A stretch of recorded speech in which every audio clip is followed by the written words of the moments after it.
আবার প্রেক্ষক দেশে উপস্থিত হইবে।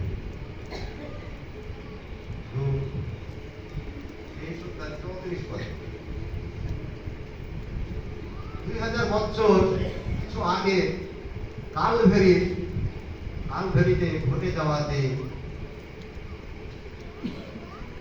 একটি জীবন্ত ইতিহাসের শেষ বাস্তব ঘটনা তারই আজকের আলোকে স্মৃতিচরণগুলো আপনাদের সঙ্গে কিছু কথা বলার জন্য আমি পাপী মানুষ, ভুল ত্রুটি হলে আপনারা ক্ষমা করে দেবেন।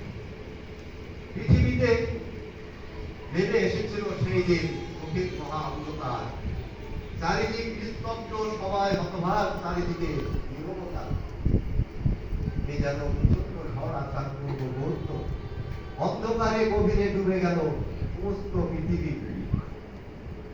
দিনের প্রচন্ড সূর্যের আলো যেন কালো আধারে ঢেকে গেল।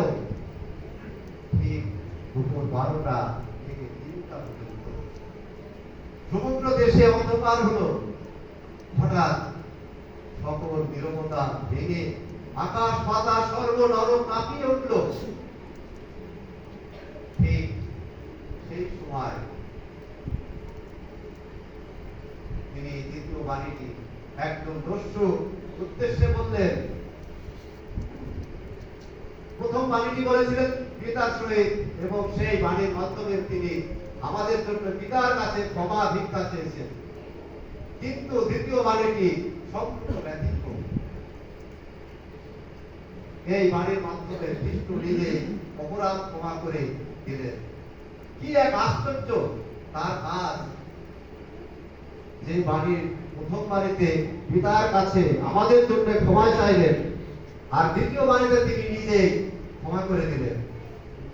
প্রথম বাণীটির মধ্যে নিজেকে অবনত করা, পিতার সহিত পুত্রের সম্মান প্রদর্শন করা এবং চিরন্তর দৃষ্টান্ত সৃষ্টি করেছেন আমাদের প্রভু যীশু খ্রিস্ট, যা আজ বিশ্বাসীদের হৃদয়ে গাঁথা আছে।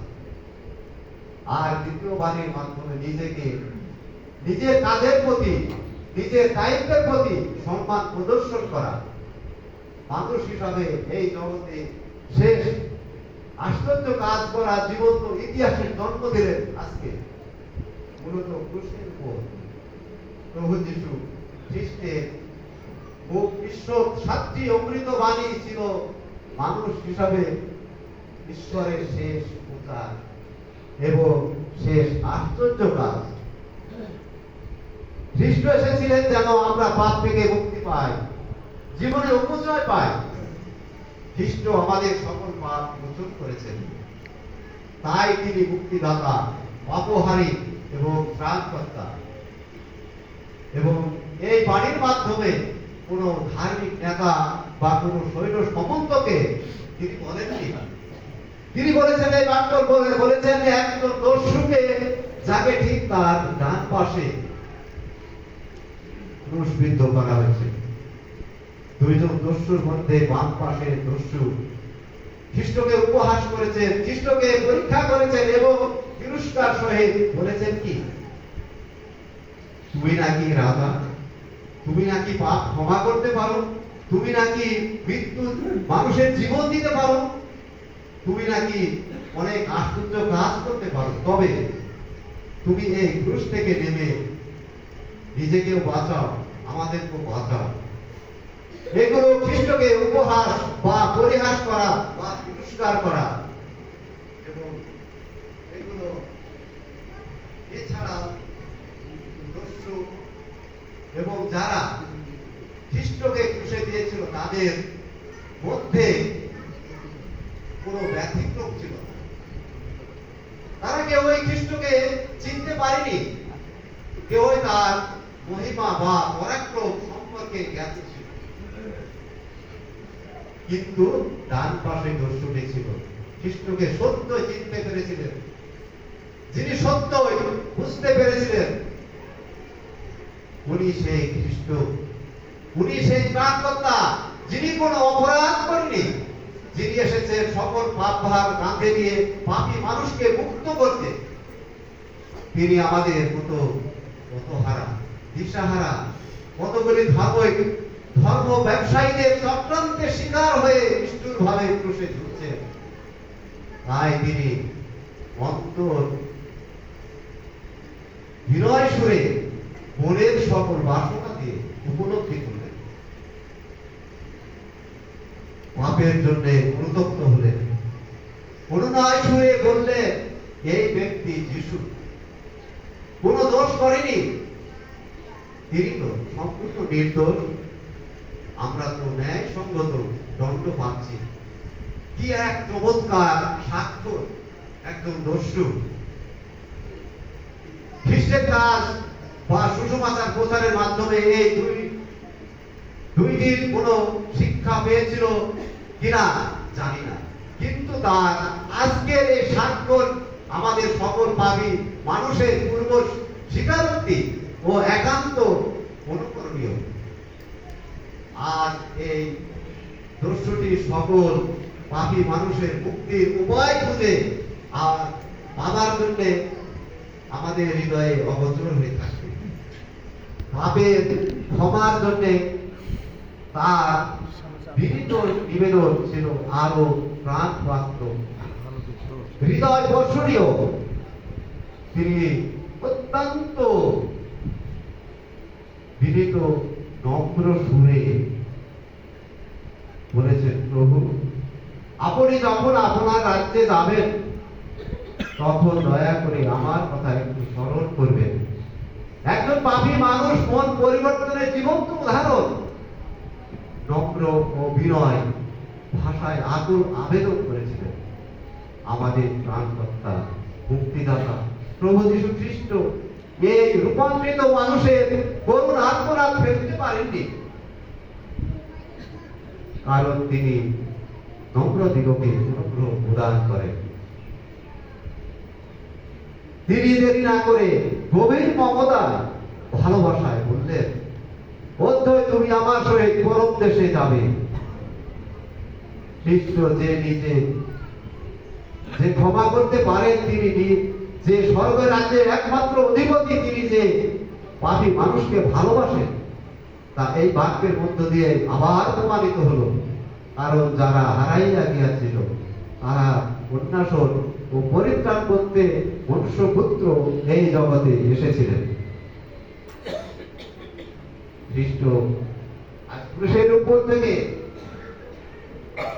নারীকেও যন্ত্রণায় ভোগ করছেন, তার মধ্যেও মানুষকে ভালোবাসেন, মানুষকে ক্ষমা করে তার কোলে তুলে নিলেন,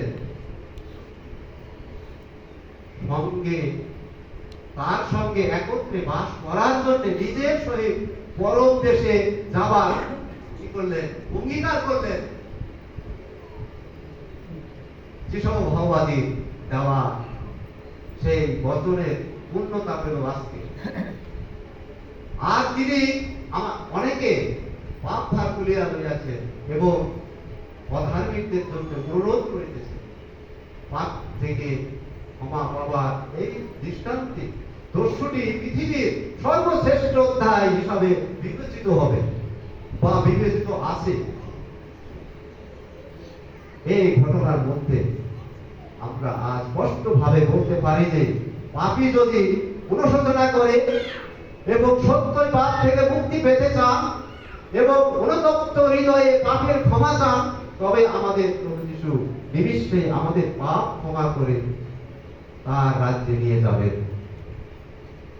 একজন দস্যু, পাপী এবং রোধকারী শুধুমাত্র মন ফেরানোর কারণে, অনুশোচনার কারণে, প্রভুর কাছে অবনত হওয়ার কারণে পাপ থেকে মুক্তি পেল এবং প্রভুর সহিত স্বর্গের রাজ্যে প্রবেশের সুযোগ পেল। এই বাক্যের মাধ্যমে আমরা যারা পাপী তারা মুক্তির পথ খুঁজে পাই। আমরা যারা পাপের জন্য কোনো অজুহাত, কোনো অনুযোগ না করি এবং সরাসরি অনুশোচনা করি, তখন আমরা মুক্তি পাব বা মুক্তি পাই। আমরা প্রত্যেকেই পাব। আমাদের জন্যই আমাদের খ্রিস্ট। প্রতিনিয়ত পাপ করা, প্রতিনিয়তই ক্ষমা চাওয়া কোনো অনুশোচনা নয়। অনুশোচনা আসে কোথা থেকে? অনুশোচনা আসে মনের মধ্য থেকে, ক্ষমার মধ্য থেকে, ভুলকে বুঝার মধ্য থেকে। আমরা যদি সত্য সত্য অনুতপ্ত করি, অনুতপ্ত হই, ভুলের জন্য সবার সামনে ক্ষমা চাই, মনের পরিবর্তন করি, তাহলে অবশ্যই ওই দস্যুর মতো ক্ষমা পেয়ে সর্বদাই প্রভুর রাজ্যে বাস করার সুযোগ লাভ করতে পারব। আজকে আমাদের ত্রাণকর্তা স্বর্গে বসে অপেক্ষা করছে আপনার আমার জন্য, একটি কথা শোনার জন্য। সেটি কি? প্রভু, আমি এসেছি, তোমার রাজ্যে বাস করতে চাই, তোমার সাথে থাকতে চাই। কারণ যিশু বলেন, আমি পথ, সত্য, জীবন, স্বর্গ ও পাতালের চাবি আমারই হাতে। আজকে দুঃখ ভোগের শেষ দিন, পূর্ণ শুক্রবার, দ্বিতীয় মাধ্যমে, দ্বিতীয় যে বাণী, সেই দস্যুকে উদ্দেশ্য করে প্রভু যিশু বলেছিলেন, সেই বাণীর মাধ্যমে আমরা প্রত্যেকে অনুশোচনা করি, নিজেদের পাপের ক্ষমা চাই এবং ক্রুশের কাছে আসি। আজকে আমরা সবাই পাপী। যারা পরিশ্রান্ত, হরাক্রান্ত, দয়া করে ক্রুশের কাছে আসুন। নিজেকে, নিজের যে ঠিকানার জন্য আপনারা আপন আপন ঈশ্বরের জীবন পুস্তকে নাম লিখুন, যেটা কোনো জগতের কালি দিয়ে নয়, কিন্তু হৃদয়ের কালি দিয়ে লিখুন।